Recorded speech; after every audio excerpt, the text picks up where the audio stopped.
How are you all? That's Beth saying hi to you all, and good to see everybody here. As you're joining in, do share with us where you're coming in from. Please share your names with us. We are here for a webinar series that I absolutely enjoy hosting. This series is called Impact of Coaching, and this is a space where we bring the Coacharya alums and share their stories with you all and hear from them on what inspires them about the coaching space and the work that they are doing. And today we have a very special guest with us who I'm really excited to have this conversation with, Beth. Welcome, Beth. It's so lovely to have you here. Thank you. Thank you for inviting me. I have, really great feelings about Coacharya and the whole team. So thanks for inviting me for this conversation. And thank you everyone for joining. Thank you. Thank you. Pleasure's all ours. And I still remember when you replied and you said that you'll be available. I was like, oh yes, she's coming. Little dance. So, I know, a little dance as well. I actually did that. I remember posting it on the group as well, saying, oh yeah, Beth has said yes, so she'll be there. Oh, wonderful. Well, I appreciate the chance to be in conversation with y'all. Thank you so much. So while everybody is coming in, I also want to let you all know that we have Nupur from our team, who is the chat moderator. Nupur, you can just say a quick hello to everyone. And as you all are trickling in, I want to just share a little about Beth. As you can see, Beth is a life and leadership coach. What's special is that she's an equity-driven organizational consultant. She's an educator with over 20 years of experience in social justice. She's also the director of Gender and Women's Studies program and professor in the Ethnic, Gender and Women's Studies department at St. Cloud State University. As you can see on the screen as well, we've mentioned that her approach is rooted in somatics and mindfulness integrated with an intersectional feminist analysis.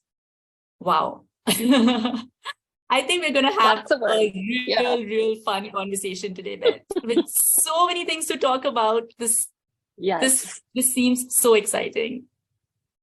Yeah. So as we get started, I want to actually know from you, Beth, how did you get into all of this? Like so many different things and all exciting and all really impactful. Like what's Beth's story? What's my story? Well, I grew up in the Midwest of the United States in a very working class blue collar family. Most of my relatives worked in factories or office work. My mother was the first person in her generation to spend a little time in college. And I grew up with a single mom for the first few years of my life and very strong women in my family. And I think that all of those things started shaping my awareness of growing up anyway, economic differences, because we lived in a pretty wealthy town, but we didn't have access to all of the wealth necessarily. And then, fast forward, I did a lot of stuff in high school, leadership, etc. I went to college, and I, was always really concerned about, I guess at that stage of my life, I would say equality and injustice. But then when I was in my PhD program, I landed in a place where there was really strong community organizing around just about every social issue there was.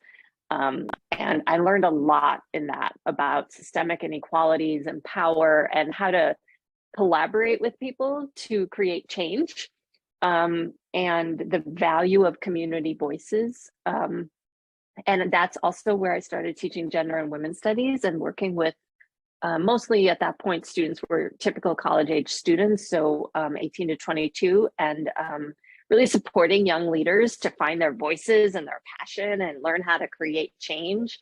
And so I've done that for many, many years, and it's really exciting. But in more recent years, I've also been really interested in moving outside of higher ed and working with organizations and leaders trying to create those changes within their organizations and within their lives, and really supporting them in that work. So it's been really exciting. I've learned a lot from the people I work with, and also the amazing social change work that's been happening in the last 10 years around the world. So that's a little snippet. Wow, that little snippet, I'm sure, got everybody excited to know more.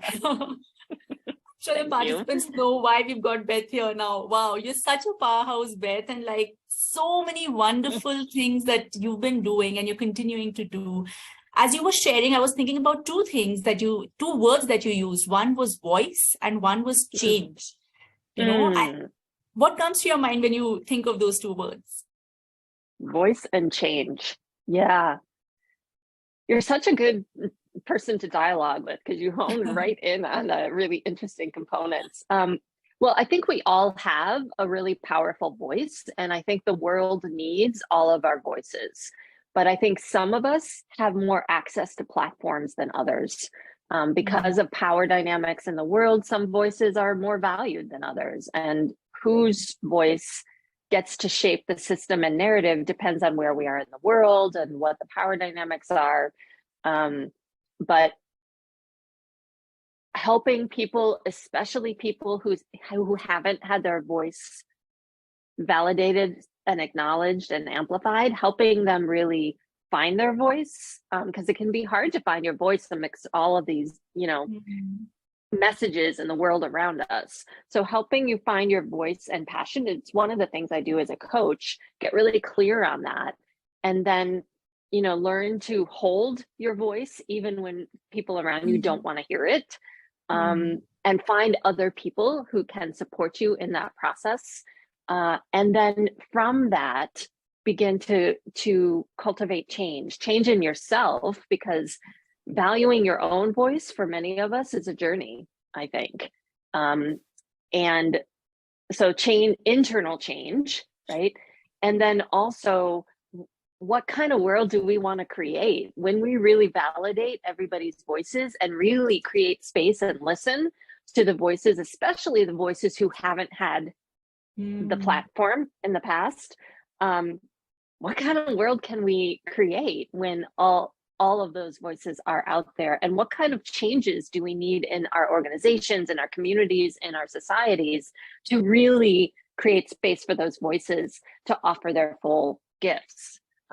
So those are some of the things, and it's a journey. I think it's a daily journey there for myself. Some days I get up and I'm not at all clear on what my voice is. And other days I'm like, yep, got it. I'm going to articulate it. And so, really being kind with ourselves in the journey, but then also building people around us who can support us in that journey. Those are just some of the things off the top of my mind. Wow. Really like what you said. I've made a note of it here, actually. Valuing your own voice is a journey. And as you said it, I was looking back at like my own life, right? And I was like, oh my God, yes, for such a long time in different places, I maybe consciously, subconsciously, I don't know. It just felt like sometimes your voice, actually, my voice wasn't appreciated or valued equally, as compared to others. And it's this entire journey that actually I had to go through to know that, oh, this is who I am. This is what my voice is, and like you said, it's still a journey, still going through it. But yeah, that's something that's going to stay with me as well. Like valuing your own voice is a journey. Yeah. Well, if you don't mind my asking, what are some of the practices or approaches you use to really help you value your voice? What has supported that for you? I think I'll first start with what the trigger point was for me. And because I think it all got connected through that. For me personally, it was like when you feel the sense that your voice is being looked down upon, it's like your entire identity is being looked down upon, right? It's like my thoughts, my beliefs, because they're getting translated in this form of expression, are like literally nullified, And for what reason, right? You may not agree with my voice. You may not enjoy it, but you don't have the right to say it's zero, So I think it started with definitely anger first, and Yeah. feeling this thing of like, why me, you know? But I think what was important was to convert that why me into not a victim story and say, oh, why me? Mm. But to say that, okay, what is getting people to actually, react in this kind of a way? And what is it that I value in my voice? And I think it was a mix of different things, but I think the most important thing was for me to first accept who I am. And when I share anything, where it comes from, and I think when I began to draw that connect and appreciate myself for certain things that I thought, yeah, like, this is my story, this is who I am, this is where it's coming from. People might resonate with it, might not resonate with it. And I have no control over other people's reactions to it, So I think once I made kind of, connected the dots and accepted myself, I think the voice just kind of grew louder from there. Ah, that's so beautiful. Thank you for sharing that. And in some of the things that I'm hearing rings true for a lot of people's journeys, which is that I hear a combination of things, and I don't know if this feels accurate to you, but one is, what are the wider systems, structures, attitudes in a group or a culture that says so-and-so's voice is less important? Why are they nullifying my voice? Why are they thinking it's less important? And sometimes in my experience, helping clients or people discern that and realize that, oh, it's something in the culture. First of all, I'm not the only one that they're doing this to. And there's a belief or a norm in the culture that erases me, helps me realize it's not me. It's not that my voice isn't valid. It's that there's something out here that needs to change, to go back to that change component. I think the other piece is that when we live and are raised in a culture that regularly devalues our voice, I know there are lots of moments here in the United States where I felt my voice is invalidated, and lots of other groups, whether around race or disability or sexual identity or something like that. When you're saturated with those messages in a culture, it's very difficult to not begin to believe them yourself. And so, in my world, we call that internalized oppression, right? So in the work that I do. And so that's the inner message that says your voice isn't valid. And so part of the journey is changing the external and amplifying your voice and realizing, my voice is valid. I can't control what they're going to do. But also that inner journey of, when am I telling myself that my voice doesn't matter? And for me, it feels different. Like that's where the somatic piece or the embodied piece comes in. So when I'm really honoring my voice, it might be scary, it might be unclear, but there's an inner wisdom to it that I have learned to feel, and that helps me amplify and trust my voice. When it's an internalized oppression piece, the message feels really shaming. It feels really dehumanizing. It feels much less empowering. And so for me, learning to discern the difference helps me be like, oh, that's a learned message that I don't want to feed. And this is the message I want to, strengthen. And I think also, and I know there's a lot of coaching folk on this call, helping my clients discern that difference too. Not just at a mental level, but at a felt level, because some of those messages are so deeply embedded. You use the word trigger, right? Or I think that was the word you used. Like sometimes it's so deeply embedded that it's below my thought level, right? The shaming, dehumanizing piece. But both of those elements are important in that journey of validating our voice. And I think we need the wider change so that people no longer have to go through that journey in the same way. Yeah. Wow, that was really interesting. I really like what you said about like a felt, I forgot the term that you used after that, like a felt, embodied or somatic sense. A somatic sense, right? And as you were sharing it also, like I could see it, right? You said something which is learned was something that I'm feeling, like the energy shifted as you were saying it. So we have I want to also acknowledge there's a bunch, you were just going to say that there's a bunch of stuff in the chat, and I can't like read and talk at the same time. Let's go through it together. I can see Sai has written, it's mostly because of what has currency, the environment, the people whose voice are validated. And if someone appears deviant from the norm, then there's resistance to it. Yes. Mm-hmm. Mm-hmm. Very Absolutely. true. Yes. Jayashree has written, cultural impacts in some cases are so very settled, to even get noticed by people. It's become a part of our being in some ways. And maybe that in some ways we are adding to the system without knowing that we are contributing, right? Well, that's how the system works. It becomes normative and taken for granted. And in fact, I do want to go through some of the other comments, but what just came up for me is something I've been thinking about a lot because I work with leaders. And sometimes when a leader is working within an organization, what is recognized as good leadership or how they're supposed to perform, the kind of how they're measured, how they're evaluated, whether they're promoted, all of that kind of stuff doesn't always mesh or align with equity principles or inclusion principles. And so when they're trying to create change or create spaces to be more equitable or even share their voice, especially if they're one of a few of that particular group in the space, it can be really, really challenging because the system, what's considered good leadership, is often so taken for granted that we're not really analyzing, like, where did that come from? Whose voices does that disproportionately value? And then as a coach, how do I support that leader to keep their job, but also articulate their voice and help create systemic change so that their voice is more centered? And of course, that can't just be an individual effort. It shouldn't just be the one person, it has to be a collective effort.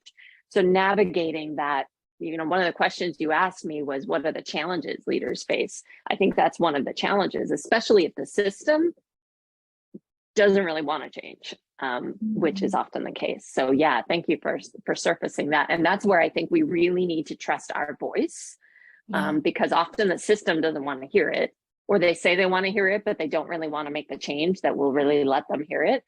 And we also really need to build our community of support, right? So that we don't feel like we're speaking into an echo chamber or something like that.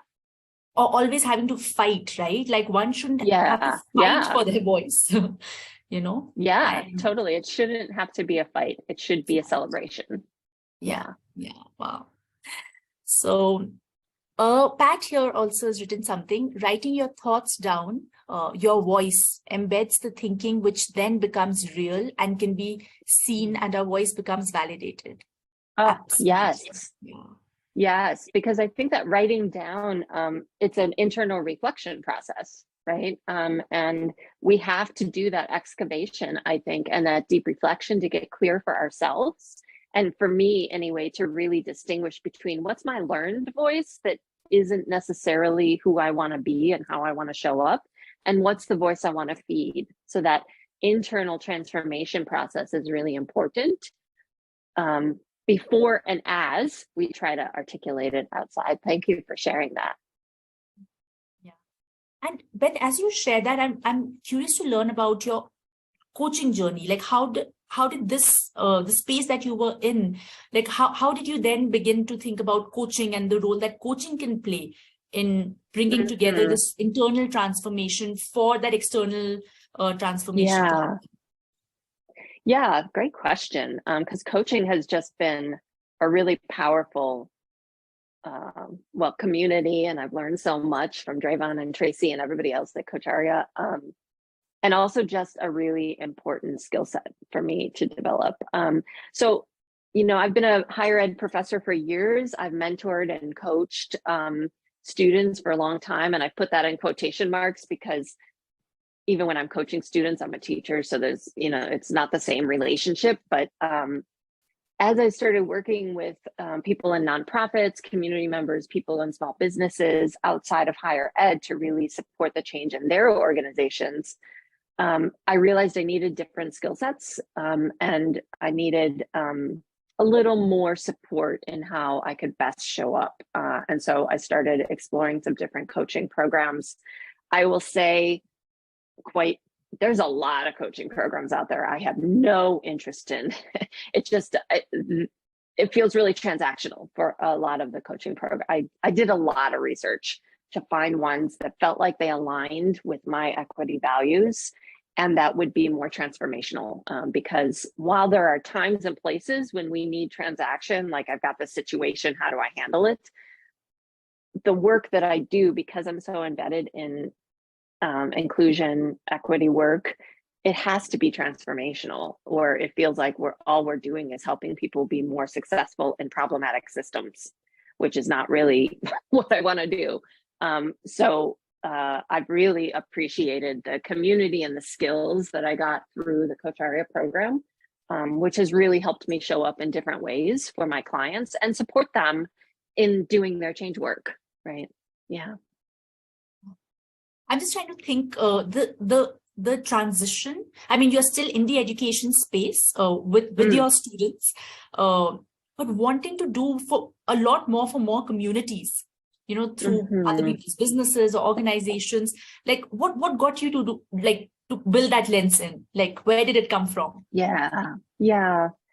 Well, people started. I do a lot of speaking work. A lot of my academic writing has been on bringing embodied and mindfulness elements into anti-oppression work, because I feel like a lot of academic social work and social justice work has been very like, people get it intellectually, but the embodied reactions often derail what we care about. And so helping people do both, right? Like include our whole being in the transformation process has been part of my work. And so I've been doing speaking gigs around that, and that has resulted in people asking me to come and talk to their teams. And as I talk with their teams, I realize, I'm really interested in working with people in addition to my students. The change process doesn't stop when they graduate. So how can I support people in the other spaces to continue to do this work? And that's been really exciting, really, really exciting. And I do a lot of anti-racism work in the US. So I also do a lot of work as I'm a white-bodied person, and in the United States, that is the position of dominance, racial dominance. And so I do a lot of work with white-bodied folk to unlearn and disrupt racism. Usually I do it in partnership with a colleague of color, because there's particular work that different racial groups have to do and then come together. So because I've been brought into different spaces to do some of that, I've realized it's really exciting to continue to support people in their spaces to create, and in their lives, right? To live their values, live and lead from their values. That's just it's an ongoing journey. I don't know where it's going to go. But it's been really fun, and I've been able to connect with amazing people like you and the Coach Aria team and community. So, Beth, could you share with us maybe one or two stories of either people or systems that you worked within, where you saw that with your coaching practice or different things that you were doing, a mix of different things, you saw things change? Yeah,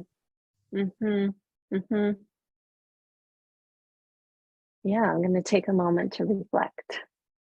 And maybe while I do, we can all take a breath.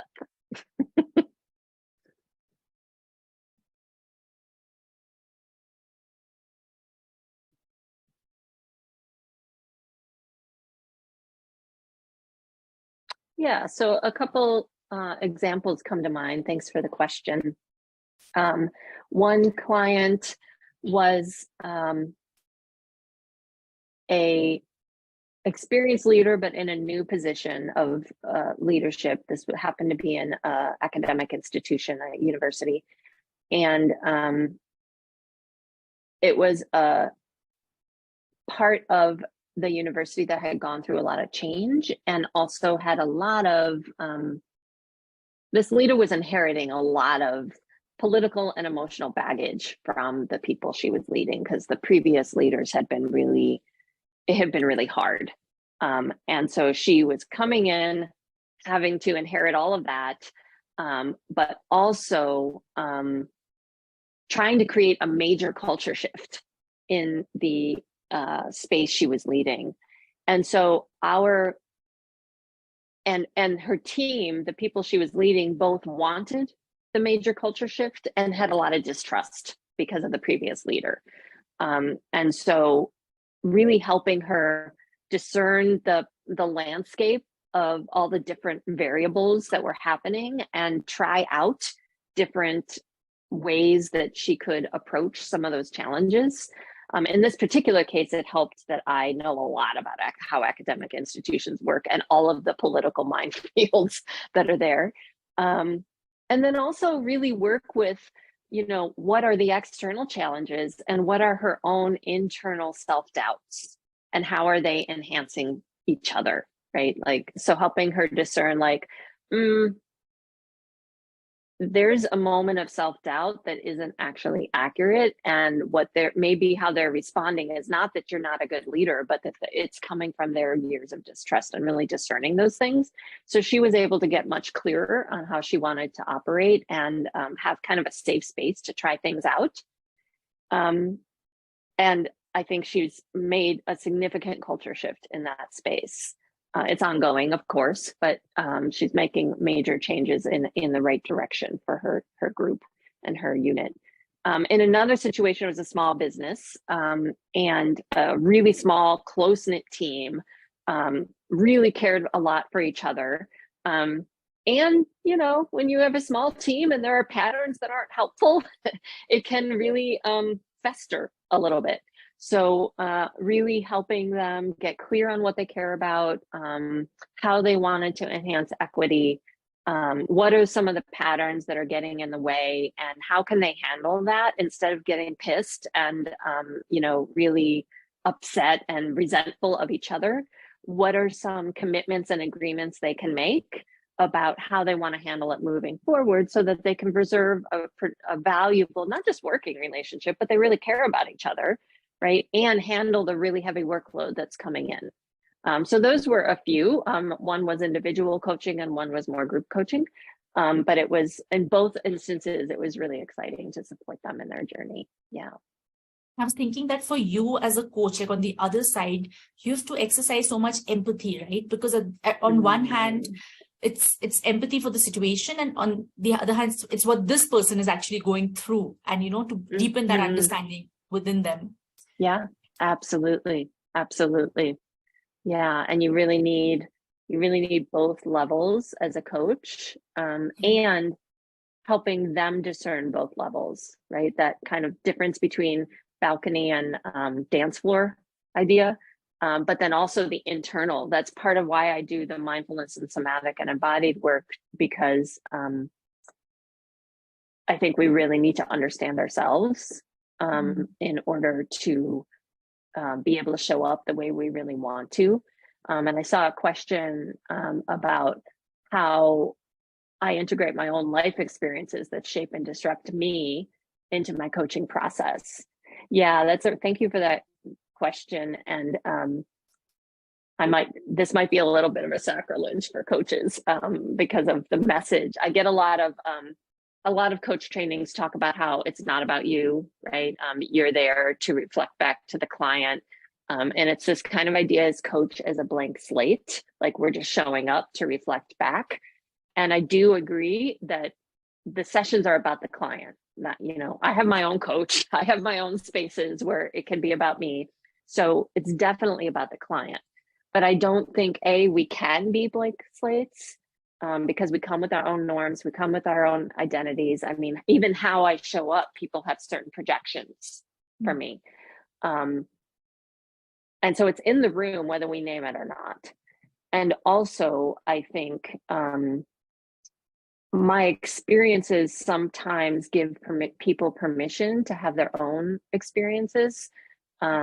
And sometimes it can be a point of connection, right? So I often share short stories if they, are open to it, not to hijack, but to validate and to offer a different dimension of how they might approach their own challenge. Because sometimes people feel like it's just them. And sometimes people pick me as a coach because I have certain experience. And so to not bring that experience in the room seems disingenuous. And I guess the other thing I will say is that when I'm picking a coach, or, you know, a doctor or a therapist or anybody who's going to support some deep transformation work, I look for certain experiences, certain perspectives. Like, I don't want to have to explain feminism to my coach.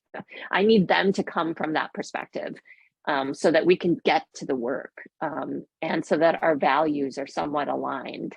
And so I look for that in a coach. And so I assume people who are looking for me are also looking for that in a coach. If they want something else, they'll go to somebody else.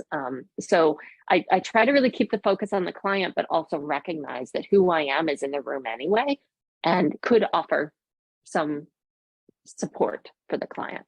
I don't know, Sai, if that answers your question, but. Wow. I do have a bunch of questions I want to ask, but I want to also just pause for a bit and ask our participants if they want to ask Beth anything.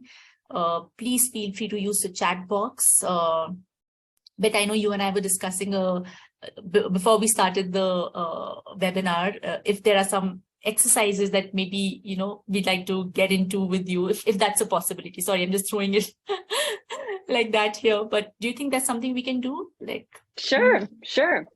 So this is a practice I learned from Generative Somatics, which is an organization in the United States, and you're welcome to try it. You don't need to, but it's a centering practice that can help us really get clear and align with how we want to show up. So you can keep your eyes open or closed. You can stand or stay seated, whatever works for you. I'm going to go ahead and stand. Just take a minute to get yourself settled. If you need to move around, just to feel in your body for a moment. Your feet can be about hip distance apart if that works for you. If not, whatever feels comfortable. And just let your breath settle.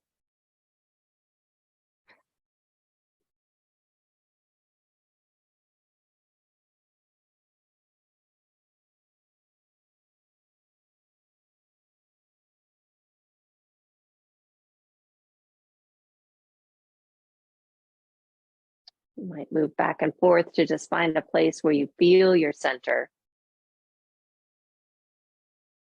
And imagine your breath is going down all the way to the center of the earth, like you're growing roots, connecting to an entity, an earth center that is deeper and older than any of us, that's holding us up,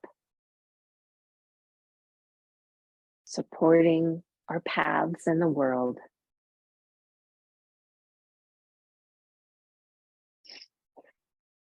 And let your breath connect you to that wisdom and strength.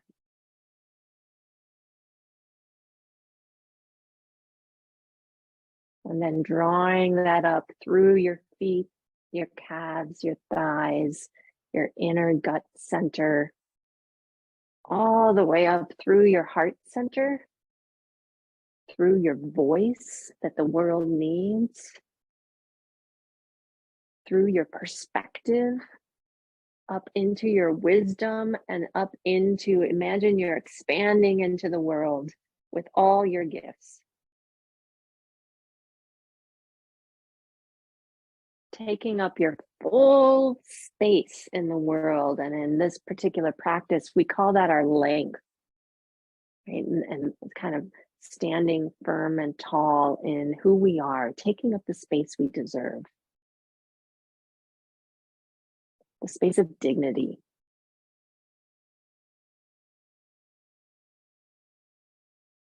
And then holding that, you get to take up space in this world. Imagine extending that out from side to side. Like all, front left parts of your brain, your heart center, the full wisdom of your gut, both sides of your thighs and hips, both inner and outer edges of your feet, even beyond the edge of your body to other people and other living beings. Imagine all the other people on this call, all the people in your community that support you to be here and be who you are in the world. They're at your side. Right? This is the space of connection.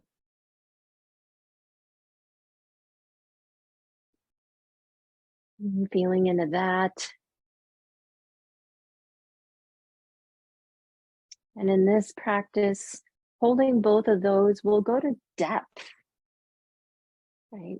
Imagine all the beings that came before you, your ancestors, other social justice leaders, all the people that created and beings, living creatures, plants, animals, water, that are at your back, that have made it possible for you to be here today in this world.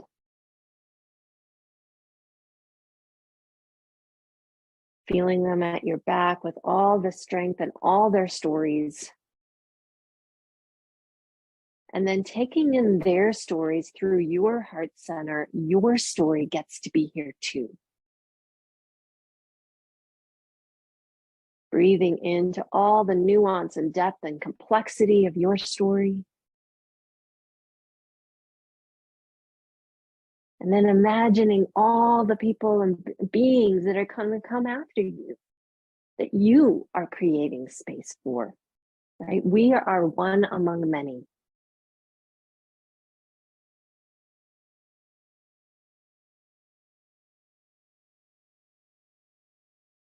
And so holding all the dimensions of our being and all the beings that are around us. Now, root in and call to mind and heart, what do you care about? Like, just trust the first things that come to heart and mind. What do you care about in this world? What do you stand for or represent?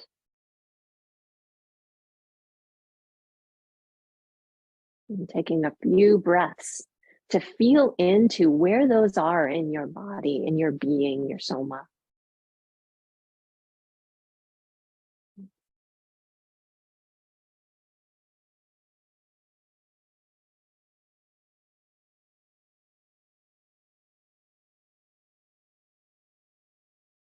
For me, it's bringing a smile to my face, and I can feel the energy of all of you in the room, just actually supporting me to show up in my full self. I hope it's doing the same for you. And maybe just reflect for a moment on how you feel after this short practice, when you show up in all of your dimensions, connecting to all who are with you and anchoring in what you care about. How does that shape how you can show up in your day and in the work you want to do and in the ripples you're going to make in the world, because the world needs you? So take a few breaths. And you might even, if you wish, put something in the chat as you slowly come back about a word or two or an image about how that, what your experience of that was. And as always, it's important for me to locate lineage. So thank you, Generative Somatics, for that deep practice. You can do it longer or shorter. You can do it every day or from moment to moment. But I find it a really helpful centering practice. Thanks for going on that journey with me. Thank you, Kamla. Deeply strengthened by connections. Yeah. I felt you in the room, Kamla. I can even hear your laugh from our coaching program.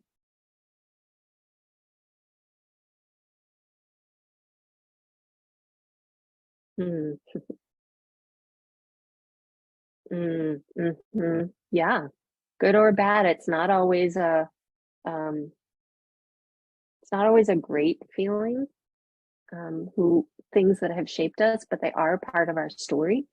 And how do we claim them in a way that feels healing and empowering? Yeah, relaxed and connected. Yay. I think that connection is really important because we don't do transformation in isolation.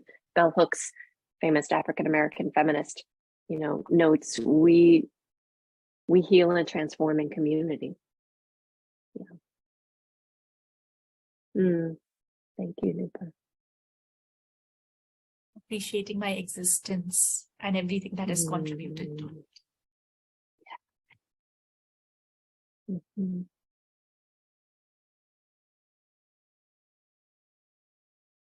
Wow.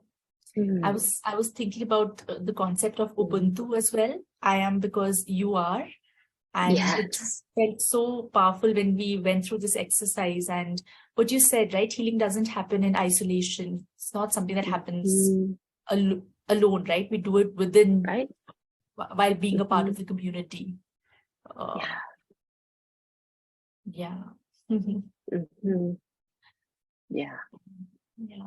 Yes, Ubuntu, absolutely. I actually feel so strong right now. Like, yes. Yay! I'm like ready to go along with everyone else, like that's how I feel right now. And of course. It also feels like it's not really like a competition and you don't have to like fight and get there, right? Like it's really the journey of going along with everyone, so that's what makes it worth being a part of. That's how I feel right now. Yeah. We have a question here. Jennifer, how do you remove anger about injustices you have experienced so that you can move forward with power to make a difference in those areas for others? Beautiful question. Good question. My first response, and it comes from deep empathy and resonance, why do we need to remove anger?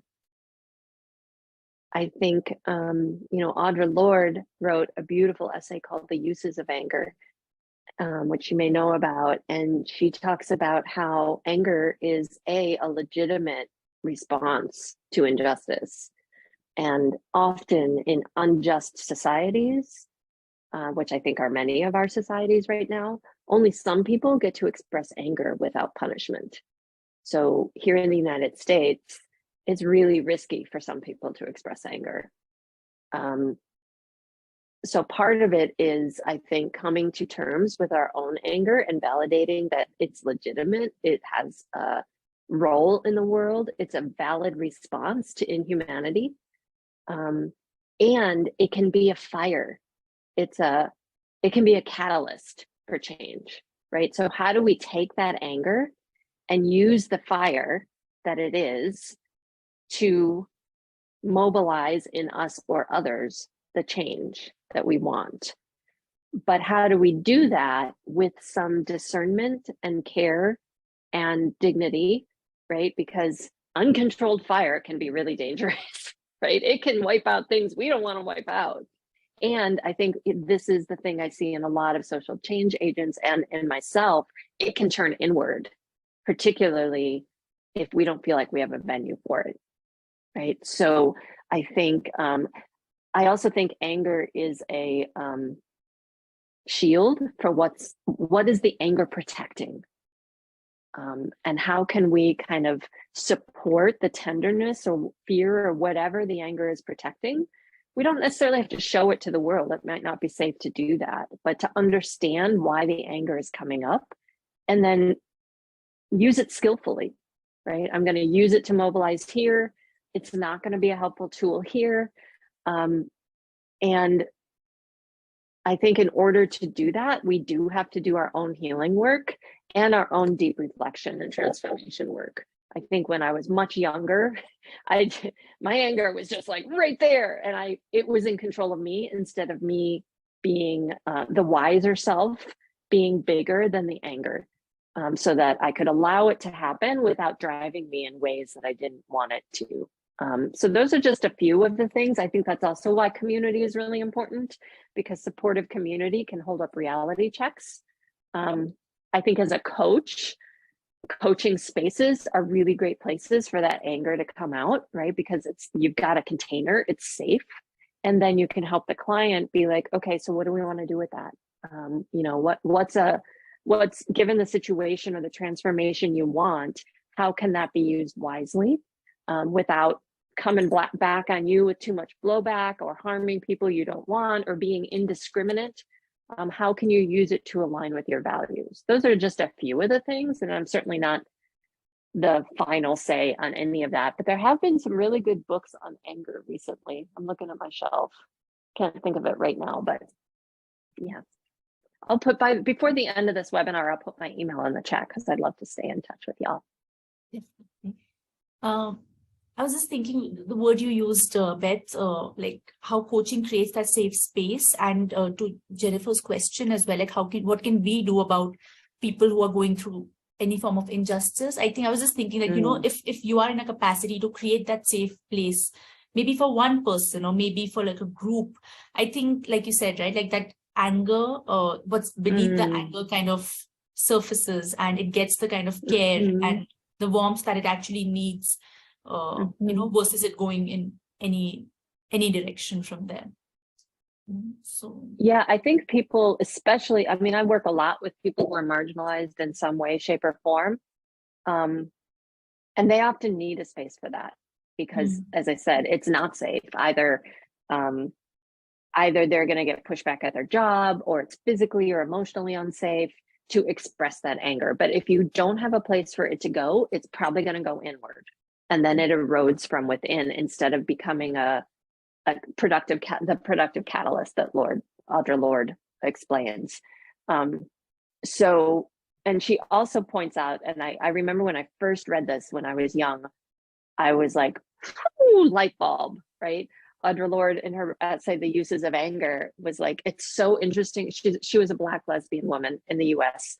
And she was like, it's so interesting that you're so obsessed and scared with my anger instead of the issues that are causing my anger. And that anger has been a protection for her. And so until she no longer needs that protection, she's going to keep it, right? Because it's necessary for her survival and humanity. And so I think making sure that people have the spaces for that. And I won't be the person for everybody to do that with, but for the people who, that's why we need all the different coaches. But I think, helping people have a healing relationship to their own anger, and then also honestly to other people's anger, right? I grew up in a household where I wasn't really allowed anger. And so it turned into resentment and that festers, and it's a lifelong journey for me to develop a healthy relationship to my own anger. And when I don't have a healthy relationship to my own anger, then I get overwhelmed by other people's anger. Like I can't show up the way I want to with other people's anger. I can conceptually know their anger is valid and they have a place, but the internal response that's so learned in me is fear of that. And so part of my journey is to really, like, I got to do my own work so I can show up with others the way I want to, right? I'm also looking this. I wish we could all like be around a cup of tea and like a fireplace or something and just have a dialogue with everybody who's in the chat. I know. Yeah.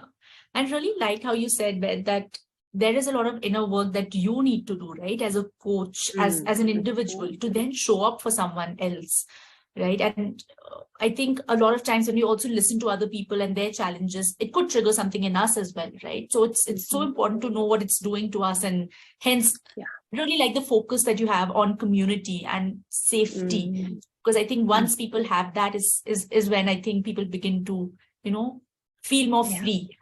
So absolutely.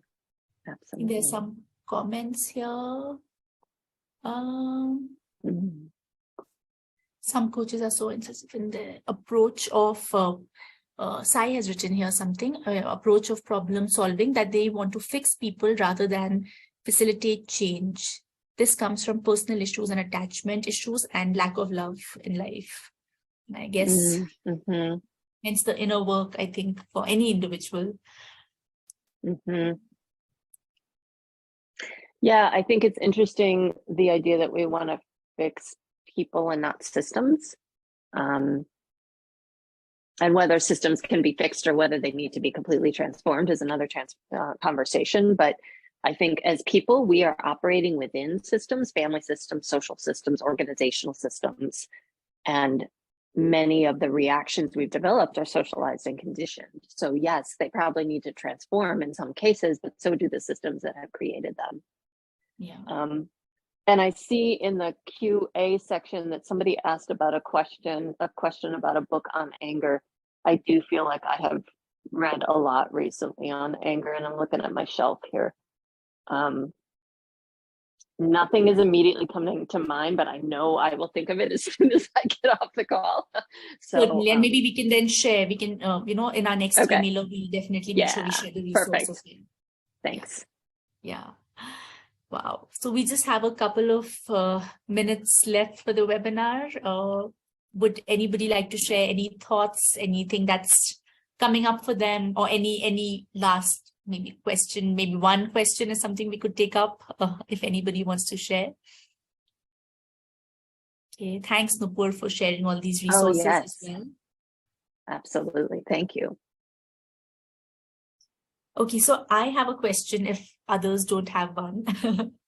Maybe it's not the best time since we only have a few minutes, but just want to know your starting thoughts on the relationship that individuals share with systems, and what can one do to have empathy for a system? Because I think I can empathize with one person and I can kind of come to terms with something with one person. But when it comes to an entire system, how do you define how I should be and what how to go about it? Yeah. Good question. Way to ask a really complex question right before we have to go. Sorry. Just starting thoughts. Yes. It's so funny, y'all. When she first told me that we were going to talk for an hour, I was like, how are we going to talk for an hour? And it's just flowed so lovely. I think that's one of the things that somatic and body work have offered me, in that I think of individuals have a nervous system that moves us into fight, flight, freeze, etc., that we need to work with in addition to the intellect. But I think systems have nervous systems too. Collectives have nervous systems too. I think about when COVID hit and everybody had to go on lockdown, right? There were the individual fears. We don't know what this is. We don't know about the illness. We might be losing people, and we don't have the collective grief practices are not available to us. That's happening at an individual level. At the collective level, we're still dealing with all of that, right? At our communities or our societies. But then think about organizations that had to pivot like that to go online. And what do we do? And how do we do our work in this new context? And I felt like there was this contraction in all layers. So when I think about organizations, certainly my diversity, equity, and inclusion, my feminist lens has an analysis of how the systems are operating, but also how are systems holding on to ways of being that maybe don't serve everyone in the group, and how do we get them to loosen some of that and also move towards life? How would this change support the organization's values? How could it better support everyone?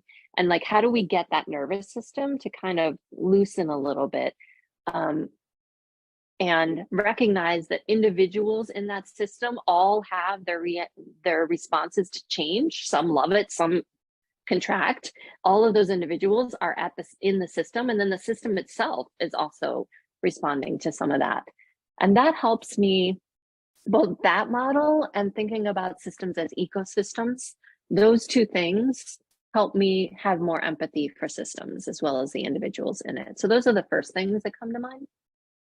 Wow. That was really helpful. I was just very curious because when you mentioned it, I was like, yeah, like how do you really then build that relationship with? So thank you so much for that. Wow. Of course. It was so nice talking to you today, Beth. As we are closing out, any last thoughts, anything that you want to share with the participants as we close out today? Oh, and here we have another question. Okay, so Pat has written, don't we need to identify the outcome of what the coachee wants to achieve from the process of the systems and work back from there? Yeah, absolutely. For me, it's a pulsation, I think. Like there's a goal or an outcome and there's a working back, but then there's also a seeding and a generating, particularly if it's a longer term transformation. How do we seed that and generate it? And I think it's both, a kind of pulsation between both. Again, just off the top of my head, but thank you for such a rich conversation this morning. It was so lovely to connect with you and everybody in the chat. I did put my email in there and my LinkedIn is in there. So let's stay in touch. Thank you. And thanks, Coach Arya, for everything. Thank you so much, Beth. It's really been, I think Kamala has written the right word here, very insightful. And I think you're doing wonderful work and it's so inspiring. I was telling Beth that when I first saw her LinkedIn page, I got so excited because all the posts that were there were so full of energy and purpose and drive and the commitment, like it showed through all that you've been sharing. And I felt so motivated after reading what you had, all that you'd been doing to really write to you, to get in touch with you. So I'm glad that you could come today and share with us about your work and what inspires you. And we're going to stay in touch and hopefully we connect again for another conversation very soon. Be great. Thank you so much. Yes. And I just wish you all a lovely rest of your month. And thank you for your presence in the world. And thanks again for this opportunity. Thank you so much, Beth. And thank you so much, everyone, for joining us today. It was lovely to have you all here. And thank you for all the amazing questions and thoughts that you all continuously posted on the group. As we are closing out, we still have about 2 more minutes. So if I can just request you all to just hold on for 2 minutes, I want to share a little about what we're bringing to you tomorrow. And you heard that right. We have a special webinar tomorrow. It's called The Hero's Journey. It's a special series that we're starting with our alumnus, Avril. And she's going to be bringing in different speakers each month. Nupur, can I please request you to... Perfect. If you could also share the poster here for everyone. She's already posted the registration link here. We have a different registration link for this series. So I'll request you all to just go through the details and take a minute to register. It would be amazing to have you all join us tomorrow as well. And if you know more people who would enjoy this, then do let them know about the webinar tomorrow. I'll just quickly share my screen with you so you can see who, who we are bringing in. Yes, so we have Avril as the host and we have Venerable Tenzing Namgyong joining us, and he's going to share with us his story of how he entered the spiritual world and what got him to take this path and his hero's journey that he's going to share with Avril. So hope to see you all tomorrow. It's happening at 9 o'clock and the registration link is, shared here. So thank you so much, everyone. And thank you once again, Beth, and have a lovely rest of the day. Yes, thank you. Take care, everyone. Take care, everyone. Thank you. Bye-bye. Bye-bye.